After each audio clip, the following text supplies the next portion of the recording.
I'm Megan from All Kids First, and I'm here with Tempa from Special Needs and Treats Bakery in Lawrenceville. How are you today, Tempa? I'm great. How are you, Megan? Wonderful, thank you. So Tempa, tell me about your company and how you got started. The name of the company is Special Needs and Treats Bakery, and the reason we started is because we have a son who is now 32 and he has Fragile X syndrome, and we did not want him sitting at home doing nothing after he aged out of county programs in Gwinnett County. And so we thought, well, I've been a baker all my life, well, since I was about 13, and I thought, well, if I could run a bakery and do things like that, then he could just come work for us, because it's not easy to find jobs for our adults with special needs. And so we just thought we're going to have to create it ourselves. Little did we know God had a bigger plan, instead of just for Bradley, that we could also employ other adults with special needs and give them a sense of purpose as well. Okay, that's great. So how many people do you have on staff, and approximately how many of them have special needs? We have about 37 on staff, but we have 32 that are diagnosed as special needs. Oh, okay. And then we have 133 that are still on our waiting list. Oh, wow. And so we love it that we can have that many here, and we have that many working, and that they continue to work and they want to work, and we do have some more that are wanting to. Okay. So it's just awesome. And I know you may go more into detail with that, because we have, out of the 32, some work 40 hours a week, some work 30, some only work 1 day a week. So it really just depends on who they are and what them or their parents want, or their guardians. So. Okay. So how many people do you have on staff, and approximately how many of them have special needs? So what we do is we have a waiting list, and everybody has to come in as a volunteer. And then once we get them in as a volunteer, then we can move them to payroll as soon as the board of directors lets us know that we can. But nowadays, we have changed a little bit here recently. When someone does come in, they fill out a form that just gives us basic information. It might be their name and their phone number, their email address, if it's their parents, if it is a guardian, if they need assistance when working. And then we keep that on file. But now we've also had them start filling out an application, because we're like, well, even if they don't get employment with us, at least it gives them maybe that first shot at filling out that application and getting used to that process, because you're going to have to do that wherever you could go. So that is just something that my husband wanted to start implementing. Okay. What kind of training do the employees undergo at your bakery? Okay, so when they come in as a volunteer, whenever we bring them in, once we can call them off the list, we might say, okay, we have Tuesday and Thursday available from 12 to 5, and these are the openings that we have. And it might be, say, dishwasher, it might just be general kitchen help. And then if they say, yes, that's something I think I can do, then when we start bringing them in, then we put them on the task, we show them the task, we work with them on the task, and then we let them do it independently. Now, we don't ever just completely walk off and leave them, because we're all kind of in there in the kitchen together, and there's so many people that will help out. And they can pretty much ask a question to any of us that have been working there for a while, because they've all kind of done the jobs, they kind of move around. But we make sure that it is something that they enjoy, something that they can do, and something that doesn't put too much stress on them, because we don't want them doing something that they really can't do adequately, because we don't want them to feel bad. Okay. And so if they come to us and they're like, I don't think I can do this, or if we're seeing it, then we're like, well, hey, we've got this job today, why don't we come try to do this? Okay. And so we will try them in different positions. And we have many different positions that we can try them at.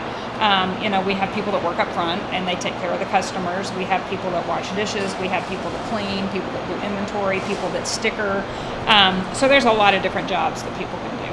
Okay, that's great. What are some barriers or challenges to hiring and working with people with special needs?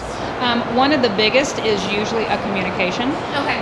Because you do have some that do have different types and patterns of speech, which, just from being a parent of a special needs child, I know that, and with going to school, and you also intermingled with them there. And so they're just very unique individuals. You have to get to know them, and you have to learn their language and how to speak with them. And that does take a while, but we usually get on the same track, and we can usually communicate very well. We've had one that, sometimes she just cannot get out what she wants to say, so she'll get out her phone and either not really text it, but she'll show us like an emoji of what she's trying to get the point across, and so we try to do it that way. We did have a girl come in and put in her name on the list, and she she cannot speak at all, so she's completely deaf, and they wanted to know if we had someone on site that signs. We do have one girl that signs a little because she has had hearing issues and she has a hearing aid. So we do have someone that can communicate a little bit. So that's the only thing that's really been difficult. And then also trying to get them to work because, they're relying on parents or their guardians. I know we have, Lyft and Uber and things like that, but it is a challenge still because that costs money. Yeah. And then it's kind of like if you're still volunteering, then that's more money out of the parents' pockets or their guardians. And then when we do start paying, it does help, but you still have to offset that cost. And so that's one of the biggest struggles, I think, all around in any type of special needs program is that transportation issue. For sure. And I used to be a special needs bus driver, so I kept my CDL because I'm like, I never know. I never know where that might lead and what I might be able to help with. But that's a big issue and a big hurdle. Yeah, the communication for sure, too. But it sounds like you guys have a lot of flexibility and creativity and ways around that. We do try, and I'm not trying to be rude, but I just say we have to use the F word, and that means flexible, and you have to be fun, and you have to be fair. Yeah. There's so many ways that can go, but the flexibility is definitely we have to bend. Yeah. So what advice do you have for adults with special needs and their families when searching for a job? Well, the special needs adult has to be involved. Mm-hmm. We get people that will come in and it's like a parent or even a job coach and they're like, well, I want to put my person on the list. And we're like, no, that's not, they need to be part of this experience. They need to be coming in, they need to see, they need to be able to somehow communicate, even if it's with the help of someone, that's fine. Mm-hmm. But they need to be present when asking, I want to be put on the list or I need a job application. Because that's just part of the process. We've all had to go through that and they need to know that. You can't make them special because they have special needs. You know what I'm saying? Yeah. It needs to have that flow the same as everybody else. So, we come in, when they come in, we talk to them, we ask them, have you ever worked before? Do you think that this is something you might enjoy? So they need to be part of that process. Okay. And I think they, and you're going to have to knock on a lot of doors. And that's the sad part of society because people will not give them a chance. And we even talk to employers because they're like, well, I don't know how to hire special needs. And we're like, what do you mean you don't know how to hire? You give them an application. If you hire them, you give them an I-9 and a W-4 and you put them on the payroll and, but they're afraid of what they do not know. Okay. But if they would just give them a chance, they are missing out on a workforce that they just have no idea. They love to come to work. They're reliable. They smile. They love it when they get their paycheck. Some of them think it's their first paycheck every week when they get it or every 2 weeks when they get it. And they love what they do. They're diligent at what they do. People are just missing out. For sure. And so we, I would just say go into a lot of places, put those applications in because you never know walking in somewhere where you're going to maybe meet and talk to someone that you may have a connection with. And it may happen that way. Okay. That really feeds into my next question. What advice do you have for employers when hiring and working with adults with special needs? Yes, they have to give them a chance. And Okay. even if you don't want to hire, let them come in and volunteer for you. That's a good And idea. yeah, and a lot of them will say, well, I don't have any jobs for them. And my husband's like, okay, tell me what you do in a work day, Yeah. And so we had a guy come in, he runs a garage. And he's like, do you stock shelves? Do you sweep? Do you clean? Do you do inventory? They can do any of that. They can do almost anything they want to as long as you give them the chance and you show them. They may have to do it in a little bit of a different way than what you are used to, Mm-hmm. but just give them the opportunity and they will show you that they can do it. Okay. Yeah, that's great advice. Yeah. Sweet. What are your future goals for the bakery and where do you see the bakery in the next 10 years? Well, our future goals, I don't know what God's plan is. We know, tell your plans to God, and that's when He'll laugh. But we would love to see this building be distribution and training, Okay. because we would love to be in every city center. We want to be back in Lawrenceville. In the downtown area. We would love to be in Tequila. We'd like to be in Grayson, and we would like any little city you can think of. So we would have these little storefronts in all of these towns, and then that way, because we've got people that are coming from like Norcross, we've got people that might apply that might live in Stone Mountain, they might live, 20, 30 miles away, and sometimes it's hard to get here. But if they had a location in their city that they could get to, then we would be able to employ so many more. That would be so great. Yes, so that would be our goal, is to be able to do that. This would be distribution and training, and then we would have those little storefronts, and then we could put people to work in those areas. But also with the free cake programs that we do, that would also benefit because we work with foster care agencies and we work with local food co-ops, it would also work with those, because then we're also again in that community, to where sometimes people that are getting them from the co-op, like if you're in Stone Mountain, again, how are you going to make it to Lawrenceville if you don't even have a car to get to the food co-op? Yeah. So we love to give away the free cakes, but sometimes transportation's a problem. Yeah. Money is a problem. But if we were in their community, they might be able to walk, or they could send a friend and say, hey, can you just swing by here and then bring it here? So it would be twofold. It would be getting our employees closer to their homes, but then we could also hopefully get more cakes to the community.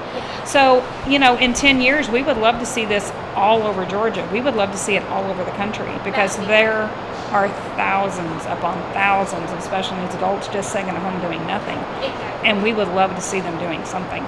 We have our tagline up above you that said, everyone needs to be needed. You have to wake up every day with a plan and a purpose. You have to know that someone is wanting you to come and do something for them, and you have to have that. And I just think that's so important, that message to get across. Yeah, I agree. That's great. Yeah. That would, if you guys were able to expand like that would bring so many more opportunities for the special needs adults, Yes. and so much more awareness. Too. Yes. And, we could use another 100 bakeries. We Yeah. have Creative Enterprises right around the corner. We have High Hope, and they help with the special needs. We could use 100 more of those locations as well, because there are just so many that just never have the opportunity. Yeah. Yeah. Yeah, your waiting list is a great example of that. 133, and my I goodness. think we may have added one yesterday. I saw paper on my husband's desk this morning, so that would be 134. Wow. At one time, it was at 215. Wow. Yeah. Tell me about the free cake program. Okay, so when we work, we try to find agencies, so that's also another thing. Another reason why we like to do interviews, because if there's an organization out there that is needing that kind of help, we like them to contact us. We'll set up a meeting and see if we can help them. But so let's say Uniting Hope for Children is one of our biggest ones. So we give them gift certificates. It's just a little paper gift certificate, has a number on it. They hand them out to their foster families. Okay. Then the foster family calls us. They have to give us a 24-hour notice, and we can do a vanilla or chocolate cake with vanilla or chocolate icing, and we do 4 design choices, and then we personalize it to that child. And then they come pick it up, they give us the certificate, and then they have that birthday cake for that child. But we also do the same thing with the food co-ops. We're working with the Duluth Co-op, the Lawrenceville Co-op, and we do work with the Southeast Co-op, but their program has not really started back up very big, because the way they're still distributing food, it's hard to do that. But if you notice the cakes that are here in our cooler, the little round ones are done by our special needs. Whenever they come to work, they get to do 1 cake a week. Aww. And then the 9x13 cakes we put out there over the weekend. But if those cakes do not sell, then we put them in the freezer, and then we take them to Southeast Co-op, and they keep them in their freezers, and then they can hand them out to their clients. Oh, that's awesome. Yeah, but we call that our Cakes for Kiddos program, and people can donate for that. If they want to sponsor a birthday cake, it's $9. And you can, if you just want to donate $9, then you would know that $9 is going for one child to get a cake. What a delicious cause. Yes, very good. Yeah, it really is. Okay. Well, that's all the questions I have for you. Thank you so much. Yes, thank you for coming and getting more awareness out there to who we are and what we do. We appreciate that. Oh, our pleasure. Okay, great. Well, that's all we have time for today. Thank you so much, and catch us next time on All Kids First.